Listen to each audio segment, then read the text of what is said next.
nobody seemed to care. But they figured it out and sent the elbow grease down to Mexico and off to the Chinese. And I learned a little something about how things are. No one remembers your name just for working hard. Good morning. How's everyone doing? Happy Thursday. No idea what the weather is. Didn't see daylight yesterday. Didn't even step outside into the world. Went and checked the mail at night. Didn't have any mail. So I came back into the apartment and said, Katie, did you just want like 5 minutes alone? Why'd you send me to check the mail? No mail. She said no. She said she just thought there was going to be mail. It wasn't a trick. What's up, Aiden Padraig O'Leary? What an Irish name. Patty. Got Patty O'Leary in the chat. Very Irish name. Patty, I'm from, my relatives are from Tip County, Ballypreen. What up? Grinding Dopey. What's up? Troy Pike. That's a cool name. Cool. Anyway. How's everyone doing? Good morning. Welcome to Morning Show. We can talk some baseball, some books, some other nonsense. Just kind of get the day started. This actually severely helps me because I am the type of person where however I start my day, that's how my day is going to go. Like if I wake up and just go straight to the couch and start reading or start like watching a show, I'm just going to be in a lazy mood all day. I'm not a natural morning person. So I got to force myself to do something as soon as I wake up. So like I wake up, I sit down, I do a tiny bit of research for this shit. And then I do this. And then when I'm done with this, I'm like, well, I'm at my desk and I'm in work mode anyway. So let's just keep going and then make some breakdowns or go on some podcasts or record some shit, whatever we got to do. So it's more for me than you. Just letting you guys know. Very selfish content producer. New episode out today. We have Talking Nets. Talking Giants was out the other day, but I think I forgot to put it on here, and they did a voicemail episode. So if you're a Nets fan, Giants fan, we got those. John Boy and Jake Radio coming up at 10. John Boy and Jake Radio has been pretty fun lately. If you're looking for just light bullshit banter about weird news stories and sports, check out John Boy and Jake Radio. It's every Tuesday, Wednesday, Thursday. Yesterday was National Jeff Passan Day. I hope everyone had a great day. And then we have another episode of Sequence coming out today, and we're excited about it because it's another MVP. Trev just getting all the MVPs on his show, so I didn't even send this over. Bam. We had Christian Yelich on, MVP winner. Today, Andrew McCutcheon will be on Kutch, going over some at-bats with Trev. Kutch brought his own footage. We couldn't find the footage of an at-bat. He's like, I got it, because that's what Sequence is. It's at-bats that these professional players go back and watch themselves to get back into that right headspace. So, MVP after MVP, Kutch on Sequence later today. I haven't seen it yet, so I'm excited to check it out. The weather in Altus, Oklahoma is 62 degrees and partly cloudy. So, if you're going there, that's some nice weather. That's what I like. In Altus, Oklahoma.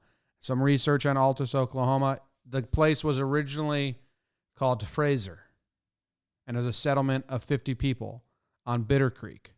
All right? And then it was a trading post on the Great Western Cattle Trail, and the cowboys driving herds northward often stopped to buy buttermilk from John McLaren. Thus, the town was locally known as Buttermilk Station. I wish that town name stayed instead of it went to Fraser and then Altus. Buttermilk High School? That's way better than Altus High School. I don't know if that's what the high school's name. Anyway, a flash flood nearly destroyed the whole town, and they all had to move to higher ground so that a flash flood couldn't destroy the town again. And then they changed the name to Altus, which is a Latin word meaning high, once they went to the highest ground. Andrelton Simmons is from there, it says, which doesn't make sense to me because I thought Andrelton Simmons was from Curacao.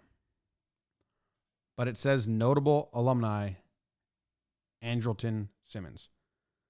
Due to his slight build, Simmons did not draw much attention from MLB scouts until he attended Western Oklahoma State College in Altus. Holy smokes, Wikipedia. You can't put notable alumni for just people that went to college in your town. That's a bunch of bullshit. Then, like, Lexington, Kentucky can claim every basketball player.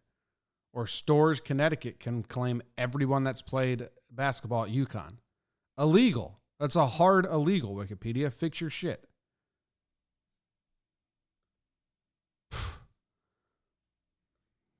Come on. Can't be having that. Anyway, our random baseball player of today. Hey, I don't know if you guys know this about me. I love catchers. I have an affinity for catchers. And we got, like, look at the picture of this guy. Oscar Stanage. Is that how you pronounce his name? Stanage? Someone will correct me in the comments that knows. I don't know. Anyway, Oscar Stanage or Stanage. I'm just going to call him Oscar from here on out. From 1911 to 1915, Detroit catcher Oscar S. was the most durable backstop in the American League. He appeared behind the dish in 560 games, 125 more than any other American League catcher. How about that? How about that? You want to see him in catcher's form? Look at this. Just crushing it. Just looking absolutely great in his catcher's form. Apparently, he wasn't much of a hitter. Wasn't much of a hitter was Oscar. Look at this picture. This is a great picture. Just a great picture. Apparently, he wasn't much of a hitter at all. But I didn't look at his stats. I was just reading his biography. But the Tigers had a catcher named Boss Schmidt. And he could hit a little bit, especially for a catcher. But Boss Schmidt basically fucked him over in 2 World Series back-to-back, the Tigers. So he was just awful defensively. I think I read that he allowed 12 stolen bases in 4 games in the World Series with a bunch of pass balls, and he didn't hit. So the Tigers were like, we need a backstop that's good at defense.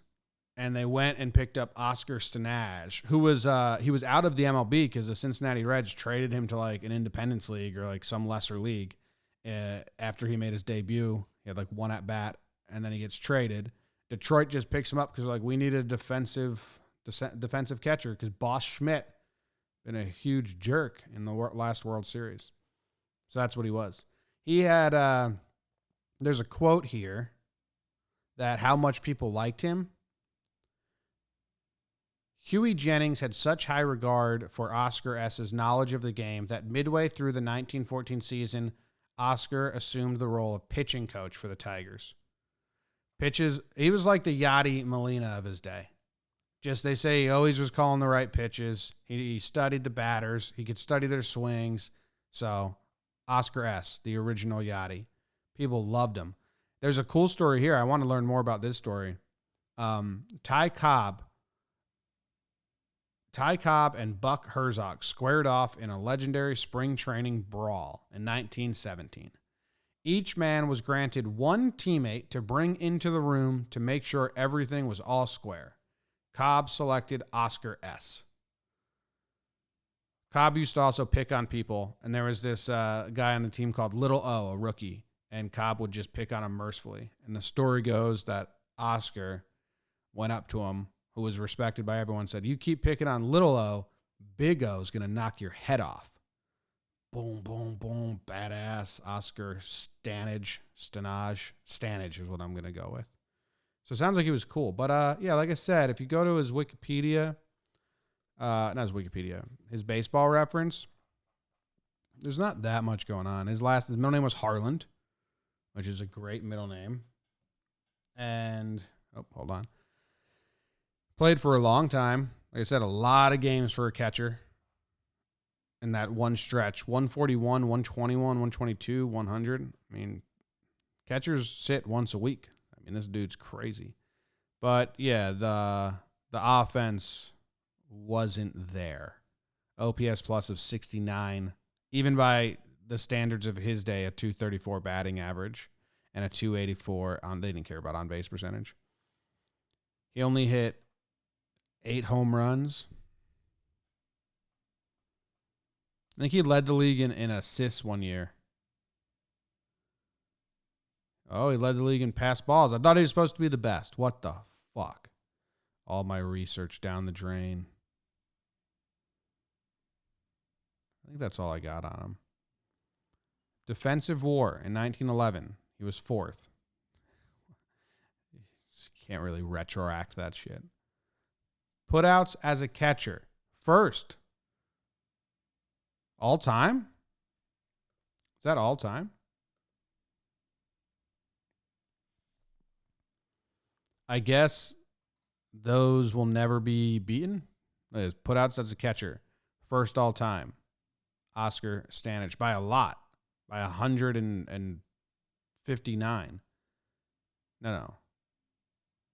Well, how the hell does 2nd place? How are these guys tied for 2nd when this guy has more? Does it make any sense to you? This guy's in 3rd place with 532, and this guy's in 2nd place. Well, they're tied for 2nd. One clearly has more putouts.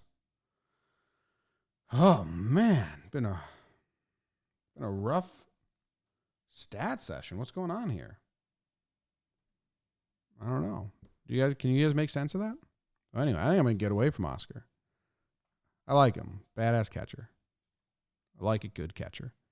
And I mean, just a great picture.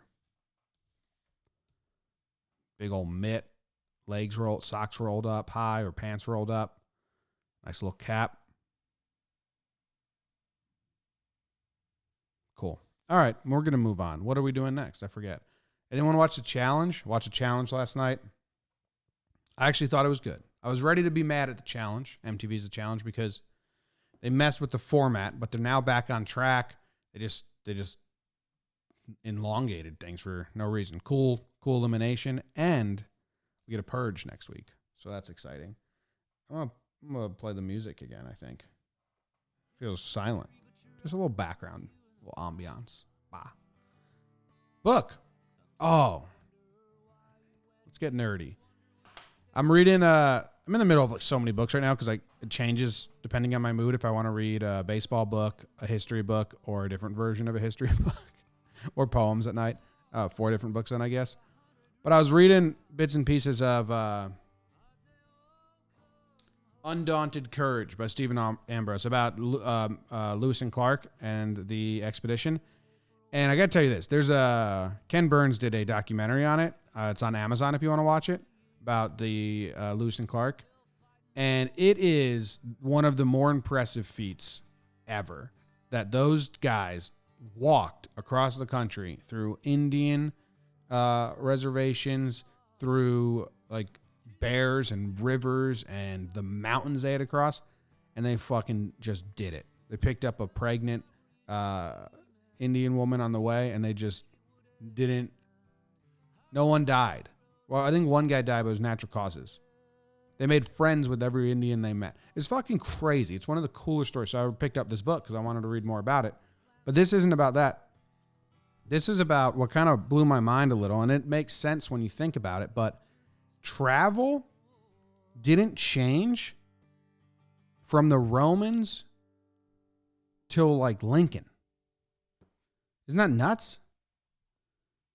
So it talks about Jefferson, because they were saying how like no one even thought to try to go past the mountains because they figured there's no way to get through the mountains. You would just need manpower, and there's or waterfalls. Like that was all they used for energy, waterfalls, manpower.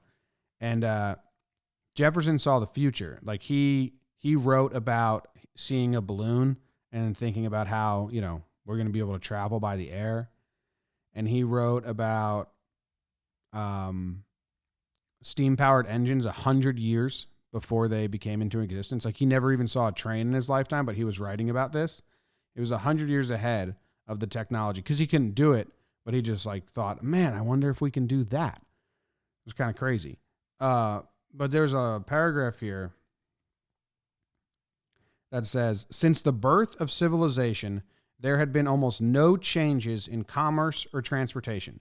Americans lived in a free and democratic society, the first in the world since ancient Greece, a society that read Shakespeare and had produced George Washington and Thomas Jefferson, but a society whose technology was barely advanced over that of the Greeks.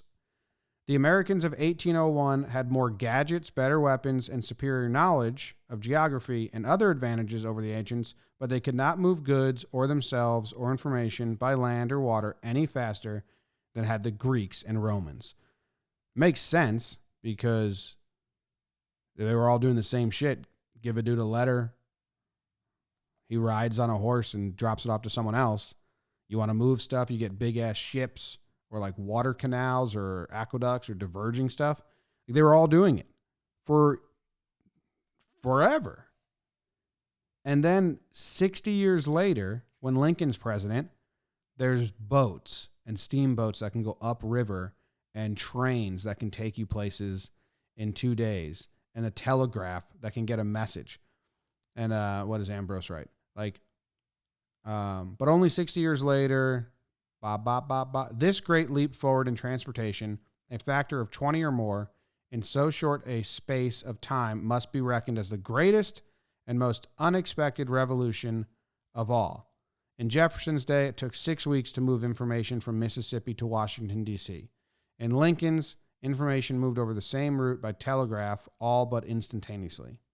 Time and distance, mountains and rivers meant something entirely different to Thomas Jefferson from what they meant to Abraham Lincoln. That kind of blew my mind, but it makes sense. But I was still like, never just put it together that we went like hundreds and hundreds of years without advancing travel or sending a message. And then it all changed in like a snap of a finger. They were obsessed with rivers and canals before the steamboat. They were like, how can we diverge this river and make a canal to head this way so we can drop some goods and like slide it down the river? There's like diverging waterways and dams and shit like that. They were obsessed with it because it was the only way. They, until the steamboat, they had no other way to get around water or get around anywhere. That was crazy. Jefferson was also kind of nuts, man. Like he believed that riding horses, he believed that when horse transportation was really taken off, it made men weak and that they should walk barefoot. His sons walked barefoot through the snow and through the woods till they were like 10 because Jefferson was manning them up. And like Lewis Clark was there. It's crazy. So anyway, I thought that was nuts. Thought I'd share it with you guys. I think that's the end of the morning show. I'll look at the chat for a little bit.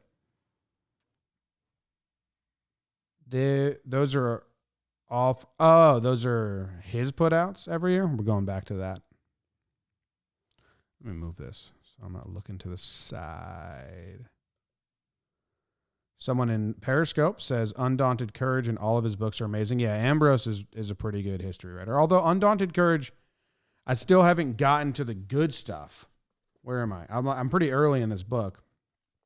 I'm at page 80 and still haven't even like sniffed out the expedition, which is what I want. So that's kind of annoying.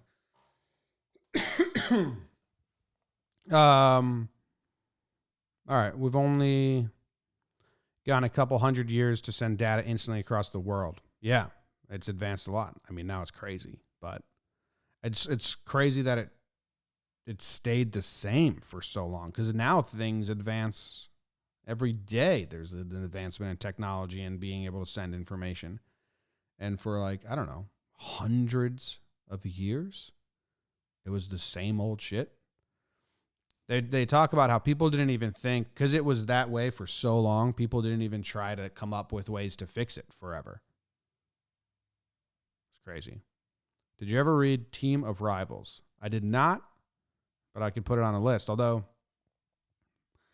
my time for reading has really ticked down, which is a bummer. I don't find time to read that much anymore, especially because I started watching old episodes of the WB show Everwood. And it's 4 seasons and like 25 episodes a season. I'm in the 3rd season. And now I'm like, I got to fucking finish this. I don't know why I started it. I know why I started it. It's because I watched it as a young kid when I was in like, I don't know, 6th, 7th, 8th grade with my mom. And I love the nostalgia factor of when you watch old shows and every time a new character comes on screen or every time the episode starts and the plot's about to get like presented. And then I go, oh yeah, I remember this episode. And I'm obsessed with that feeling. So I'm going back and watching this old show called Everwood, which is pretty corny and pretty, very corny. And really, I like that moment of like, yeah, I remember this. And then you like half guess, like, I think they kiss in this scene. And then they're like, oh yeah, I knew it. And that's basically, now I'm stuck. I got to finish fucking Everwood. And then maybe I'll diverge that. Like I sit on the couch after I work and I'm like, all right, should I read a little bit? Oh, got to get fucking Everwood out of the way. So I've just been watching Everwood. And that's my day. I sit here in the morning. We do podcasts. Like today we're recording. Oh, today's pretty empty. I'm going to try and do a break. I'm going to try and make some breakdowns today. We got at 10 o'clock, we're doing John Boy Jake Radio. That should be fun. And then I think that's all we have. We have to record Watching Baggage at some point today. Some breakdowns. We got some big stuff that I can't talk about at all happening. A lot of irons and a lot of fires for the company. And it's a very exciting time. So I'm actually like, usually the business side of things is annoying. And it's, I hate all the phone calls and all the meetings. But right now, they're very exciting meetings and phone calls. So been happy lately. All right. I'm out. Have a good day, everyone. Risk it all like the big boys, like I don't even care. We'll drive you into the ground until your engine's cold. Calling the auctioneer as the banks fall.